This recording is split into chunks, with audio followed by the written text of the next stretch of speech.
কোন পীরের বাবারও ক্ষমতা নাই কোন মুরিদকে বেহেশতে নেওয়ার জোর করিয়া। আরে আল্লাহর হাবিব আজীবন চেষ্টা করিয়াও আপন চাচা আবু তালেব আবুল আহাবকে বেহেশতে নিতে পারেন নাই। বাবারে, আল্লাহর হাবিব ফাতেমা রাদিয়াল্লাহু তাআলা আনহাকে ফরমান, ইয়া ফাতেমাতিন কাযী নাফসাকি মিনান নার, এ ফাতেমা কবরে গিয়া যদি এই পরিচয় দাও যে আমি আখিরি জামানার নবীর মেয়ে, এই পরিচয়টি কিন্তু তোমার কোনই কাজে আসবে না, কোনই লাভ হবে না।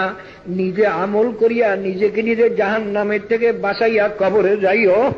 বাবারে, যদি কেউ মনে করিয়া থাকো আমি অত আমল করতে পারবো না, পীর সাহেব আমাকে বেহেশতে নিয়ে যাবে, তুমি মুশরিক হইয়া গেলা, অর্থাৎ আল্লাহ পাকের সঙ্গে অংশীদার বানাইছো তোমার পীরেরে।